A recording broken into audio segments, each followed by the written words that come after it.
नमस्कार, आप देख रहे हैं न्यूज़ वन इंडिया। मैं हूं आपके साथ पंकज यादव। करते हैं शुरुआत जहां पर बहुजन समाज पार्टी की मुखिया मायावती ने यहां पर अध्यक्षता में राष्ट्रीय कार्यकारिणी की अहम बैठक यहां पर जारी है। मायावती को पार्टी का राष्ट्रीय अध्यक्ष चुना जा सकता है। बता दें कि हर 5 साल पर बसपा में राष्ट्रीय कार्यकारिणी की बैठक बुलाई जाती है, जहां पर राष्ट्रीय अध्यक्ष का चुनाव किया जाता है। 18 सितंबर 2003 से लगातार बसपा सुप्रीमो मायावती ही अब तक अध्यक्ष चुनी जाती हैं। वहीं इस बार भी इस बैठक में यह माना जा रहा है कि जहां एक तरफ राष्ट्रीय अध्यक्ष का चुनाव होगा, तो वहीं दूसरी तरफ राष्ट्रीय कोऑर्डिनेटर आकाश आनंद का कद और भी ज्यादा बढ़ाया जा सकता है। यूपी के उपचुनाव के साथ ही 4 राज्यों के विधानसभा चुनाव की रणनीति पर मंथन जारी है। वहीं दूसरी तरफ अगर बात करें तो इस बैठक में मायावती जम्मू कश्मीर, हरियाणा और महाराष्ट्र में होने वाले आगामी विधानसभा चुनाव की तैयारियों के साथ ही उत्तर प्रदेश में 10 सीटों पर होने वाले उपचुनाव को लेकर भी रणनीति पर मंथन कर रही है। सूत्रों की माने तो बसपा की इस बैठक के बाद पार्टी के राष्ट्रीय कोऑर्डिनेटर आकाश आनंद अपने चुनाव प्रचार अभियान की शुरुआत कर सकते हैं। अब सवाल यह भी है कि क्या मायावती अब एक्टिव मोड में नजर आएंगी। सवाल यह भी है कि अगर मायावती अपना खोया जनाधार वापस लाने में कामयाब रही तो किस दल को नुकसान होने वाला है। ये 2 बड़े सवाल हैं। ऐसे में देखना होगा कि आखिरकार जिस तरीके से 2007 में मायावती का एक एक्टिव मोड यहां पर देखने को मिला, अगर ऐसे ही पूरे तरीके से रणनीति के साथ में मायावती चुनावी मैदान में आती हैं, तो क्या इस दौरान कौन कौन सी ऐसी राजनीतिक पार्टियां हैं जिनका कद कम हो जाएगा। ऐसा इसलिए क्योंकि जिस तरीके से दलित वोट बैंक को लेकर राजनीति की जा रही है, ऐसे में अब यह भी देखना होगा कि उत्तर प्रदेश में 10 विधानसभा सीटों के उपचुनाव हैं। क्या ऐसे में इन उपचुनाव से ही एक बार फिर से पुरानी रणनीति के साथ में मायावती की वापसी, यानी कि जिन सीटों को खोया है उन सीटों पर वापसी बीएसपी की तरफ से की जाएगी। 4 बार उत्तर प्रदेश की सीएम रही हैं मायावती और 2003 से लगातार अध्यक्ष भी चुनी गई हैं। और आज भी यही उम्मीद जताई जा रही है कि मायावती एक बार फिर से बीएसपी की अध्यक्ष यहां पर चुनी जाएंगी। वहीं दूसरी तरफ उनके भतीजे आकाश आनंद की बात करें तो यहां पर आकाश आनंद का कद और भी बढ़ सकता है, क्योंकि जिस तरीके से चुनाव प्रचार की जिम्मेदारी दी गई थी आकाश आनंद को, लेकिन ऐसे में उनके जो तीव्र तेवर थे उनको देखते हुए उनसे वो वापस ले ली गई थी जिम्मेदारी। तो अब जम्मू कश्मीर, महाराष्ट्र और साथ ही हरियाणा में चुनाव है। ऐसे में उत्तर प्रदेश में 10 सीटों पर उपचुनाव है। तो क्या एक बार फिर से आकाश आनंद का कद बढ़ाया जाएगा? क्या एक बार फिर से उन्हें वही जिम्मेदारी दी जाएगी चुनाव प्रचार की और एक नए रूप में नजर आएंगे यहां पर आकाश आनंद? वहीं दूसरी तरफ अगर मायावती की बात की जाए, मायावती अगर अपने पुराने वोट बैंक को साधने में कामयाब होती हैं, तो आखिरकार कौन कौन सी ऐसी राजनीतिक पार्टियां हैं जिन्हें इस दौरान सबसे बड़ा खतरा है। अगर बात समाजवादी पार्टी की करें, क्योंकि पीडीए का फॉर्मूला लेकर समाजवादी पार्टी चुनावी मैदान में उतरी है और 2024 में जिस तरीके से लोकसभा के चुनाव हुए, ऐसे में देखा है कि इसी फॉर्मूले पर काम करते हुए यहां पर समाजवादी पार्टी ने अपना वोट बैंक बढ़ाया। तो क्या अब बीएसपी की तरफ से भी कुछ इसी तरीके की रणनीति देखने को मिलेगी? क्योंकि जिस तरीके से आज बैठक में चर्चा और बैठक में कई अहम मुद्दों पर यहां पर विस्तार पूर्वक मंथन होगा।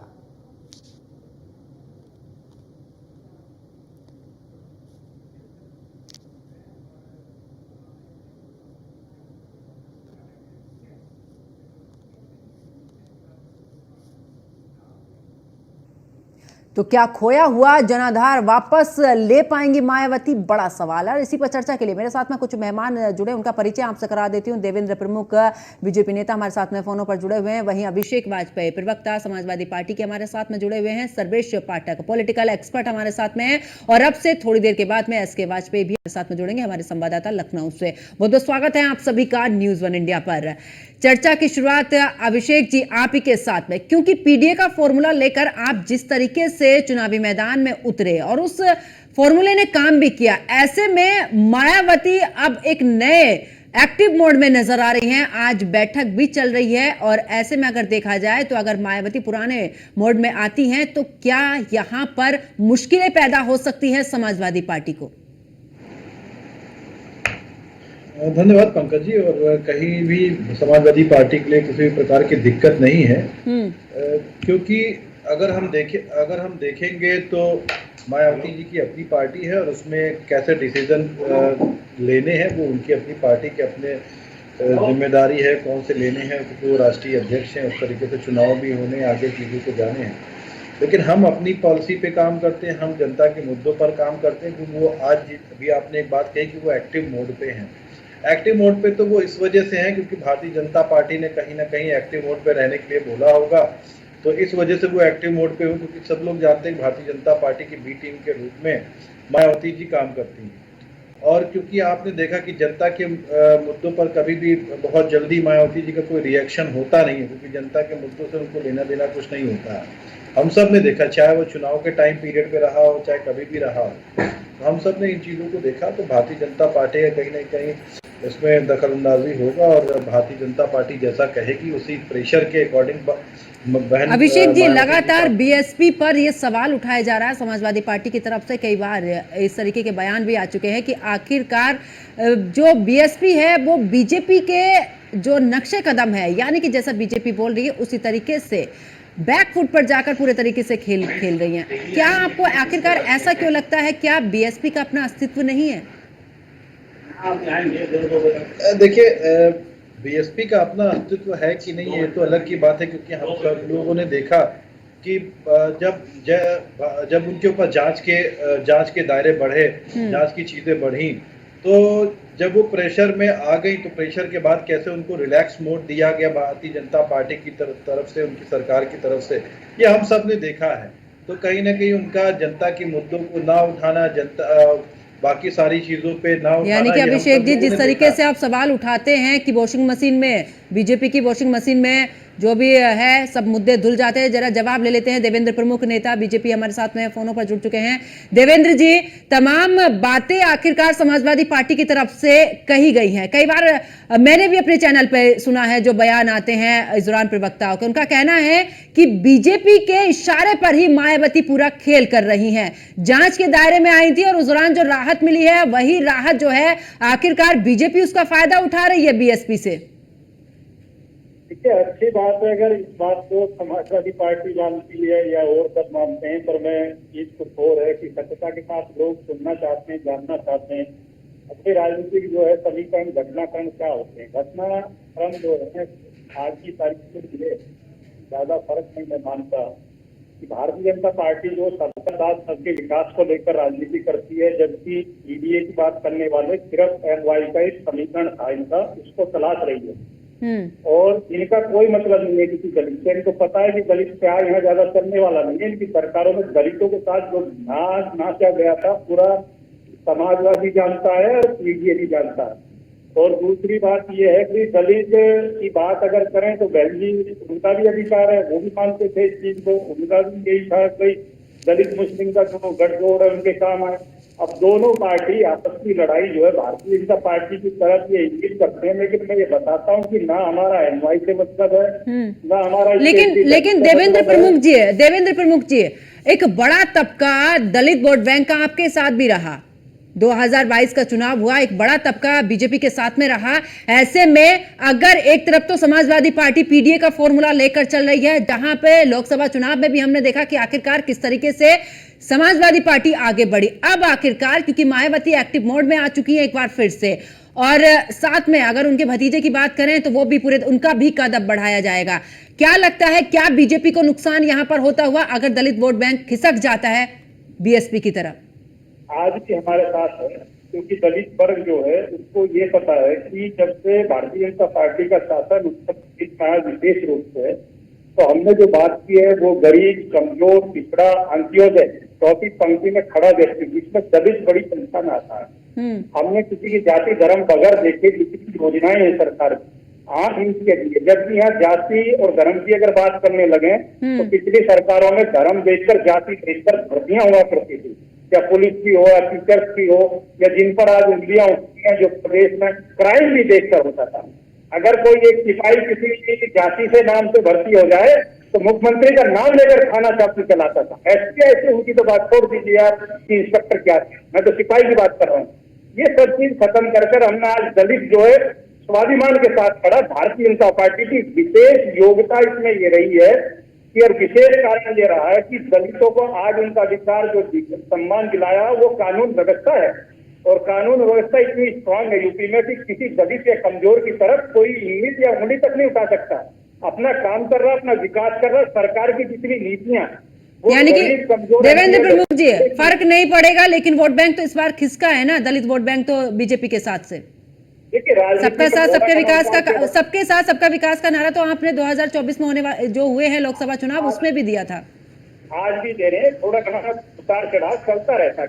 अब एक चीज आपने बीच में लेकर नहीं आ गए भाई, संविधान जो है उसको बदल दिया जाएगा और आपका जो है आरक्षण खत्म कर दिया जाएगा। अब लोग इतने से समझ पाते, इतने उसको भुना दिया, लेकिन ये बार बार नहीं चलता। लेकिन देवेंद्र प्रमुख जी, जनता ने सुनी ना, जिन्होंने इस मुद्दे को भुनाया उनकी बातें तो सुनी ना। जनता सबकी सुनती है, जनता किसी को नहीं नकारती, जनता सबकी सुनती ठीक है, अपने मन से। ठीक है देवेंद्र प्रमुख जी, मैं वापस लौटूंगी, और भी मेहमान इंतजार कर रहे हैं, मैं वापस लौटूंगी इसी मुद्दे पर।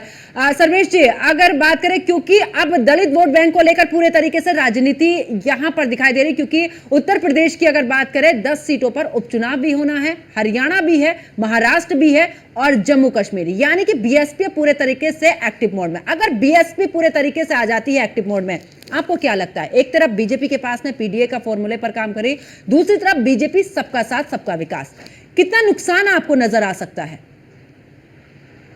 देखिए, आप अगर 2014-2019 का लोकसभा का चुनाव देखें तो जो मायावती का वोट बैंक था वो बीजेपी की ओर शिफ्ट हुआ।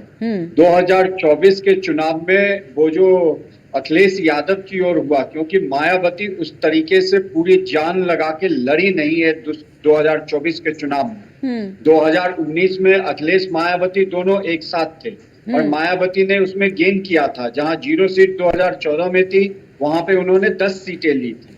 लेकिन आप अंदाजा लगाइए, 10 सीट से फिर पुनः 0 पे आ जाना, तो यहाँ पे एक ये शो करता है कि मायावती उस तरीके से फाइट नहीं दे पाई, और उसका पूरा परिणाम हुआ कि इस 2024 के चुनाव में यूपी में जो दलित वोट से वो अखिलेश यादव की ओर खिसक के चले गए। जबकि बीजेपी ने क्या नहीं किया, दलित हो या कोई भी समाज के लोग हो, सबको घर मिला, सबको राशन मिला, सबको गैस कनेक्शन मिला, महिलाओं को टॉयलेट, मतलब जो भी उनके चीजें थी। लेकिन जो एक नैरेटिव फैलाया गया, मेरा यहाँ पे कहना है कि अगर मायावती ठीक तरीके से लड़ेंगी तो यहाँ पे जो नुकसान होगा वो समाजवादी पार्टी का हो, क्योंकि बीजेपी का जो एक वोट बैंक है वो इंटैक्ट है उनके साथ। इस चुनाव में जरूर यूपी में कमी आई है, लेकिन उस तरीके से भी कमी नहीं आई है। तो यहाँ पे जो फाइट है वो क्षेत्रीय क्षेत्रपों में है। मैं ये देख रहा हूं कि जो क्षेत्रीय क्षेत्रप है उसमें एक जबरदस्त फाइट है। अब समाजवादी पार्टी के प्रवक्ता महोदय बीएसपी के कह रहे थे, या जो भी कहा जाता है कि बीजेपी की टीम है, तो उसी तरह समाजवादी को भी कहा जा सकता है कि ये कांग्रेस की पिछलग्गू है। अब समाजवादी पार्टी का वर्चस्व है यूपी में। अब आप देखिए वहां पे किस तरीके से कांग्रेस पार्टी हावी होती आ रही है, जो कि कांग्रेस पार्टी का पूरा सफाया हो गया था उत्तर प्रदेश से। तो क्या समाजवादी पार्टी को अपने खुद के दमखम पे विश्वास नहीं है क्या? तो यहाँ पे अगर बीएसपी मजबूत होती है तो वो समाजवादी पार्टी को नुकसान पहुंचाएगी, क्योंकि अगर बीएसपी मजबूत होती है तो दलित समुदाय, जितने भी दलित का वोट है, वो उनका जो वोट परसेंटेज एक था, अगर आप 2017 का चुनाव देख ले, 2022 का चुनाव देख ले यूपी विधानसभा का, तो मायावती का वोट प्रतिशत जो था उनके साथ इंटैक्ट खड़ा था। ठीक है सर्वेश जी, वापस लौटूंगी। मेरे सहयोगी एसके वाजपेयी भी मेरे साथ में जुड़ चुके हैं लखनऊ से। एसके, क्योंकि इस दौरान बैठक भी चल रही है और जल्द ही हो सकता है कि ऐलान भी हो जाए राष्ट्रीय अध्यक्ष का, ऐसे में वहां पर क्या कुछ हलचल?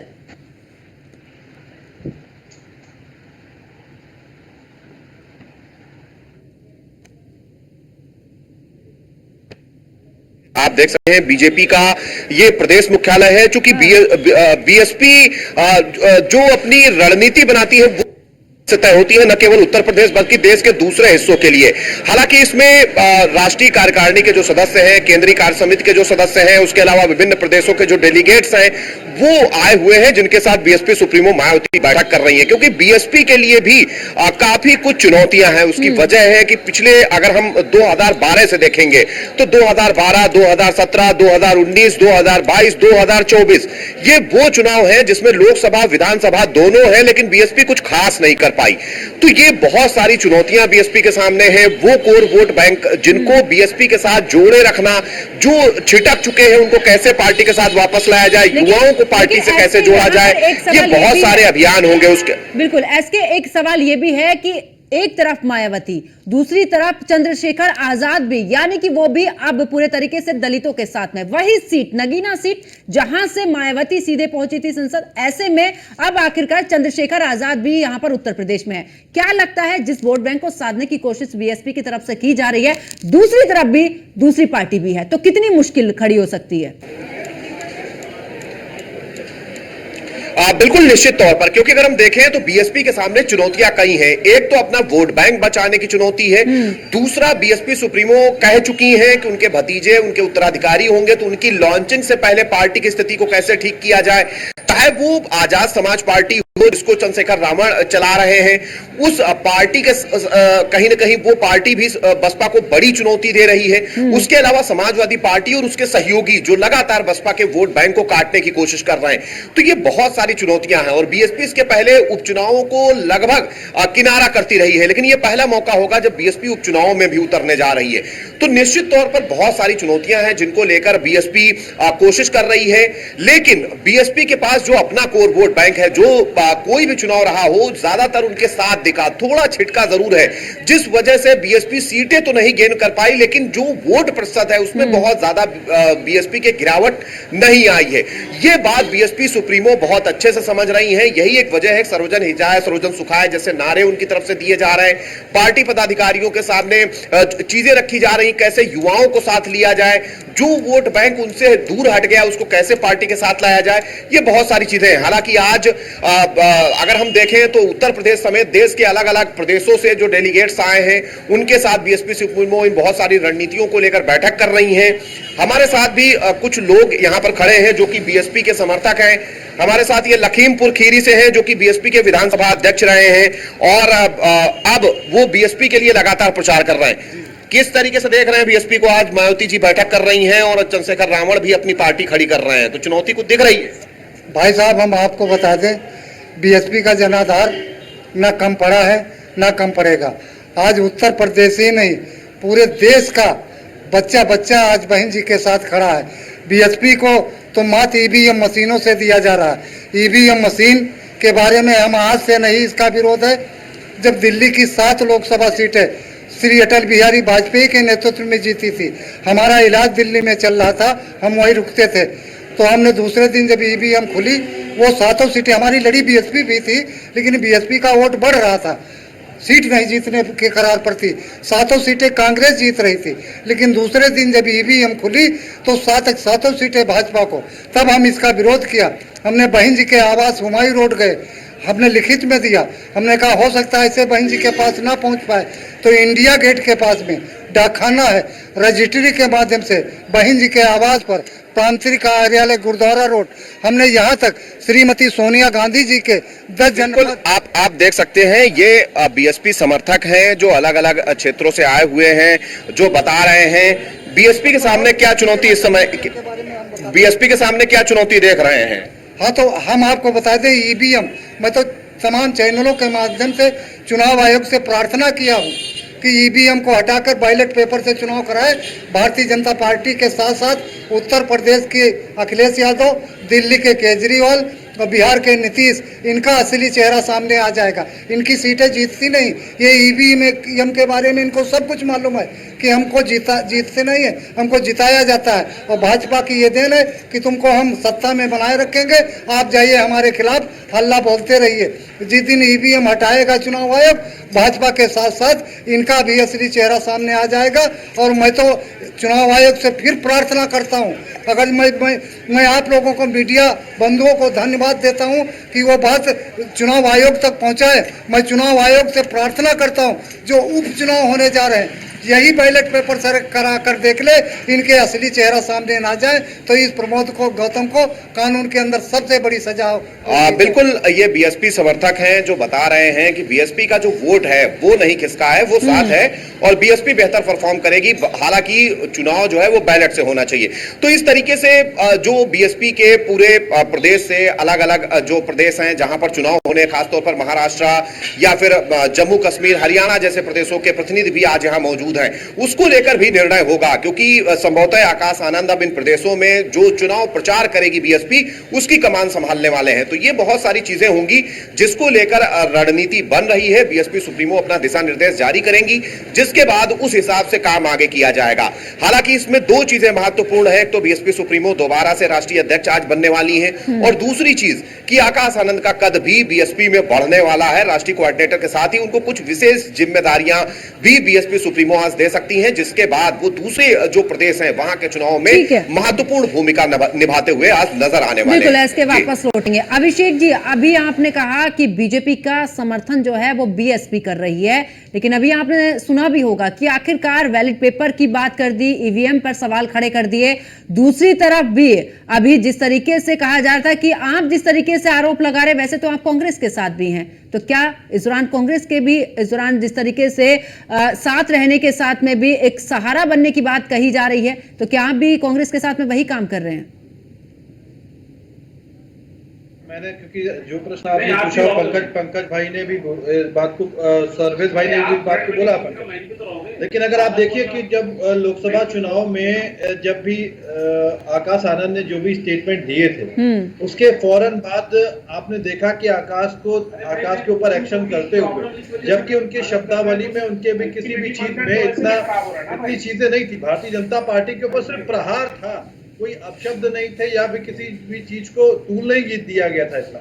लेकिन भारतीय जनता पार्टी की तरफ से एक पैगाम इनडायरेक्ट वे में जारी होना, और ये तो देखिए अभिषेक जी, ये तो हर किसी पार्टी का अपना निजी मामला रहता है कि वो किसको चुनावी मैदान में उतारते हैं, किसको वापस लेते हैं, ये तो उन सबका अपना आपसी मामला रहता है। चलिए, आप सभी मेरे साथ में जुड़े, आप सभी का बहुत बहुत शुक्रिया इस चर्चा